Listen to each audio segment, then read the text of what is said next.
আসানসোল পৌর নিগমের প্রাক্তন কাউন্সিলর তথা জনদরদী নেতা দেবাশিস ঘটকের প্রাণ দিবসে সেলিডাঙ্গায় তার মূর্তিতে মাল্যদান করে শ্রদ্ধা জানান আসানসোল পৌর নিগমের ডেপুটি মেয়র তথা দেবাশিস ঘটকের ভাই অভিজিৎ ঘটক। শ্রদ্ধা জানাতে উপস্থিত ছিলেন আসানসোল পৌর নিগমের ডেপুটি মেয়র রশিমুল হক, মেয়র পরিষদের সদস্য গুরুদাস চ্যাটার্জি সহ বিশিষ্ট অতিথিরা।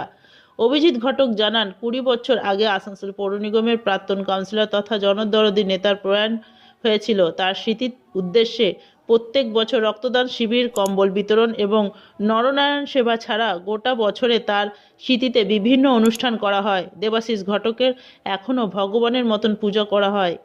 তার জীবিতকালে তিনি প্রচুর গরিব মানুষদের সাহায্য করতেন এবং সব রকম বিপদে তিনি তাদের পাশে থাকতেন।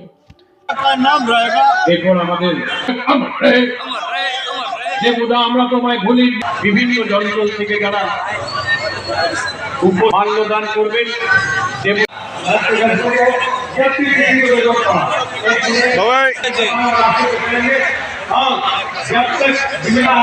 আমি সাহেবকে শ্রদ্ধা জানাচ্ছি।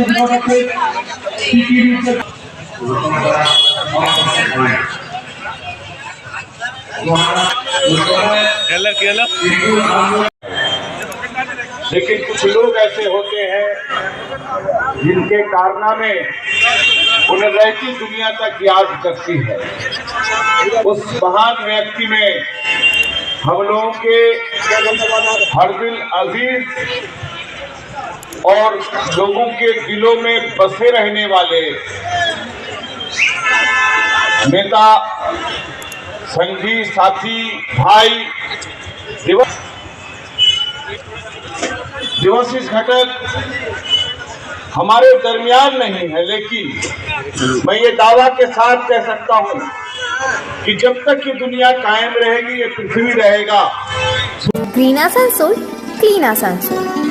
27 ডিসেম্বর 2006 সালের এই দিনে আমরা আসানসোলের জননেতা দেবাশিস ঘটক তাকে আমরা হারিয়েছিলাম।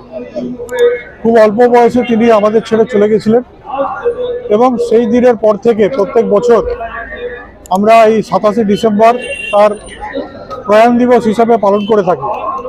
নানান কর্মসূচির মাধ্যমে আমরা এই দিনগুলো পালন করি। আজকে সকালে প্রভাত ফেরির মাধ্যমে এই অনুষ্ঠান আমরা শুরু করেছি, যেখানে হাজার হাজার মানুষ এখানে উপস্থিত ছিলেন প্রভাত ফেরিতে।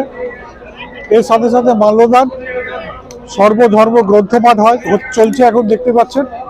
এর সাথে সাথে রক্তদান শিবির চলছে। পরবর্তীকালে নরনারায়ণ সেবা আমরা শুরু করব, যেখানে 1000 মানুষ এখানে অন্নগ্রহণ করবেন। এছাড়াও পরবর্তীকালে শীত বস্ত্র বিতরণ করা হয় এবং এইভাবেই আমরা প্রয়াণ দিবস পালন করে থাকি দেবাশিস।